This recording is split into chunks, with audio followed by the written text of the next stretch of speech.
Bonjour à tous, je me présente, je suis Lydie Loupias, je suis organisatrice de stages autour des plantes médicinales. Voilà, donc je vous fais cette petite vidéo pour vous parler des crèmes que nous fabriquons en stage. Donc ces crèmes sont à base de macérat huileux, c'est-à-dire d'huile infusée de plantes que nous avons solarisées, que nous avons mis au soleil. Et il y a également à l'intérieur de la cire d'abeille pour solidifier le produit. Au niveau de la composition, on va retrouver également des produits à base d'eau pour qu'on ait la texture crème. Donc, soit de l'hydrolat qui est donc de l'eau florale issue de la distillation. On peut également utiliser de l'infusion. Voilà, tout dépend des vertus thérapeutiques qu'on veut donner à notre crème. Alors, moi j'ai essayé plusieurs recettes, j'ai essayé plusieurs techniques également. C'est une émulsion, ça veut dire que c'est un produit qui est réalisé à partir d'une base huileuse dans laquelle on va essayer de mélanger une base aqueuse. Donc pour cela, comme pour une mayonnaise, il va falloir faire un gros travail de mélange avec à la main, c'est difficile, mais plutôt avec un batteur. Donc on va monter cette émulsion et ça va se transformer en crème.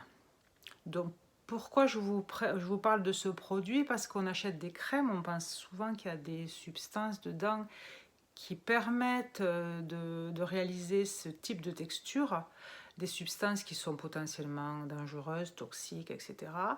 On peut tout à fait réaliser sur la base de produits naturels une crème qui va être onctueuse, voilà, hein, vous voyez, qui est vraiment très très très fluide. Donc si je l'applique voilà, sur la main, voilà, ça part tout de suite, c'est très très doux. Donc là, il n'y a absolument aucun produit ni émulsifiant, ni stabilisant, ni qui donnera des textures, voilà, comme on voit souvent dans les produits du commerce. On peut tout à fait réaliser ce produit avec des plantes locales. Donc j'y tiens, c'est important pour moi.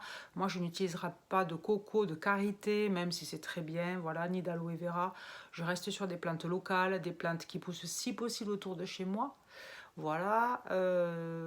Ensuite, ce que je peux vous dire sur cette crème, c'est que contrairement au commerce où on achète des crèmes qui sont stipulées visage, corps, pieds, mains, lèvres, etc., celle-là, vous allez pouvoir l'utiliser pour toutes les régions du corps. Quand je dis toutes les régions du corps, ça veut dire le visage, ça veut dire les lèvres, ça veut dire aussi les zones intimes.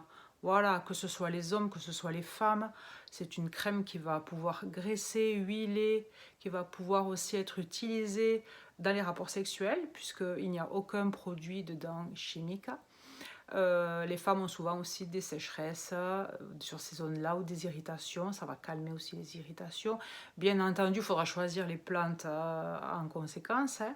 Mais voilà, la base, je rappelle la base de la crème, macérat huileux, donc macération d'huile et de végétaux ou de fleurs à la solarisation, cire d'abeille, hydrolat ou eau florale pour la base aqueuse ou infusion, éventuellement une goutte d'huile essentielle ou deux gouttes d'huile essentielle selon ce qu'on veut traiter. On peut tout à fait mettre aussi de la vitamine E ou de l'huile de pépins de pamplemousse si on ne veut pas mettre d'huile essentielle. Voilà, donc c'est facile à réaliser, ça se conserve très bien, c'est polyvalent et c'est 100% naturel. Voilà, donc si vous avez envie de travailler sur des produits comme ça, si vous voulez apprendre à les fabriquer, eh bien, je vous invite à me rejoindre sur les stages que j'organise. Pour cela, vous allez sur mon blog www.stageplantelidy, stage avec un S, ça se tient, stageplantelidy.com. Voilà, merci et puis peut-être à bientôt.